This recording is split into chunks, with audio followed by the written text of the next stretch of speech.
Test. Mic test, mic. So, try natin ito. 125 bar. Astro 18. 1021. So, kukunin natin ito sa mga around 950. Ito yung max. 1030. Bigyan natin ng 5 shots. Lambot ng hammer. 1030. Dalawa pa.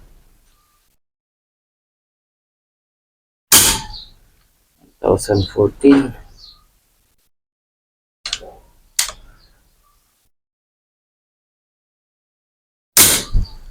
1007. So, yun ang pinakamababa natin. Try natin alisin ang tension na 2 turns. 1.5. 1.5. Try natin yung 1.5. Pinaba natin. So, hopefully, dapat bababa din yung ating velocity.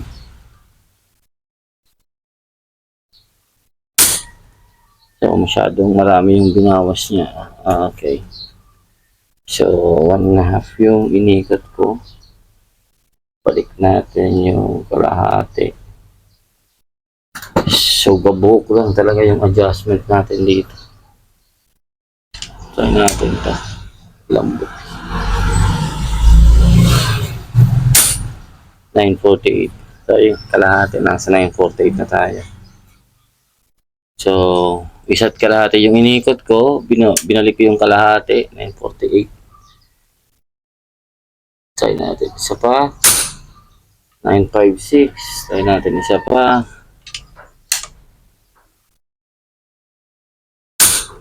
955. Okay. Isa pa. 944. So, may play pa. May play pa yung ating spring siguro. 43.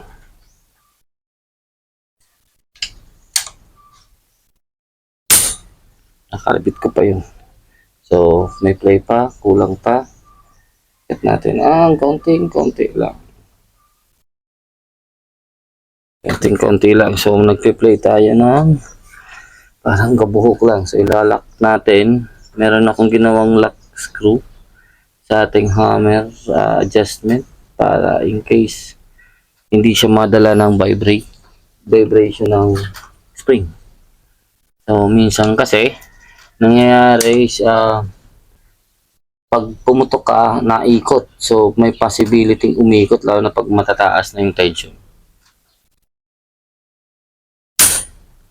960. So, bumaba ako. Hindi ko alam kung bakit. Try natin ulit. Bumaba na. Okay. So, adjustment lang siguro yun. Try natin ulit. Okay. So, nandito pa rin tayo. Sa 947 to 950. Pero ang lambot ng hammer ko. 45. So, yung variation siguro kaya medyo malawak yung spread is hindi sorted yung pellet natin. So, baka may nasasalpak tayong magaan or masyadong mabigat. So, okay lang tong 10. Ayan. So, halimbawa, relax muna tayo ng kahit mga 10 seconds. Try natin dapat nandun pa rin siya sa 947, 945 to 955. Sabihin natin 10 spread, malaki yun. Pero sa pellet na lang tayo mag-isip. Kasi okay naman na para sa akin yung tunog mga idol. Try natin. So nakikita nyo naman dyan sa chrono. Okay? Firing? Ay, hindi nakakasa. So nasa 945 pa rin tayo. So follow up agad natin. Isa pa. 964. Okay. So, siguro hindi pa naka-recover yung ating plenum. Okay. So, or magaan yung naisalpak natin kasi nandiyan naman. So, para sa akin, goods na to. So, ready na ito for testing para sa ating SNB3. So, ayan. So, from 3,000, lahat ng pinatok natin, pumalo tayo, bumaba tayo ng nasa wala sa 2.5 yung bumawas. Ayan yung bumawas. So, walang cut. Ayan. So, hindi ko alam kung para sa inyo, malamon pa yan. So, para sa akin, malamon pa yan. So, gusto ko sana ma-achieve natin yung at least mga 18 PSI per shot sa mga ganitong velocity. Okay na yun. So, hindi ko pa masyadong makuha yung ating consistency sa ating reg output. Kasi yung ating reg output dito is 2.2. So, dito, hindi ko pwedeng ipasok sa mga 1.8, 1.9. So, hindi ko dito pwede ilagay sa 1.9. Mamawalan tayo dito na magiging useless itong isa. So, dapat ito mga nasa 2.6 yung output nito para kaya ko to ilagay sa at least mga 2,000 to 2.1 na PSI. So, saka na natin yung gagawin. Ay, parang may pellet pa. Saglit lang. Huwag kang papasok niya. Yun, may pellet nga. Malo-double load sana natin. So, test ulit natin. Siya pa. O yun, bumaba. May nagka-problema tayo dito sa may trigger. Lumabas yung ating kalang. So, isa pa. Try natin ulit. Baka nagkakaroon tayo ng creep kung kaso man. Or, ayan. So, susubukan ko pa rin itambay tapos ipuputok. Shoutout nga po pala sa lahat ng mga sumusuporta at sa mga sumasali sa mga parapol natin, mga idol. So, thank you po. So, ito test lang ito. Para sa susunod baka sa Sabado, ma-pasyal natin to. So, ganito tayo mag-tune or paano kumuha ng velocity. So, ngayon yung nakita nyo, yung max natin is 1,007, yung pinakamababa niyang pinutok.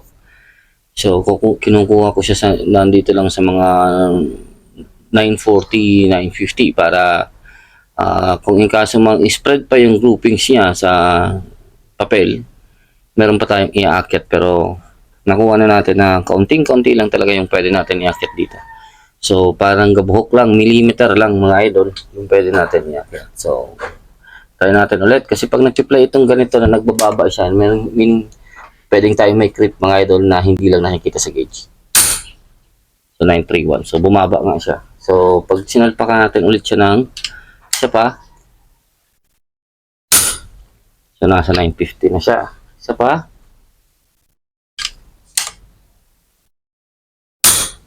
$945. So, medyo okay na to sa akin. Counting pihit na lang to pero sa papel na mga idol. So, ngayon alam natin meron tayong creep. So, first shot is hindi natin counted yan.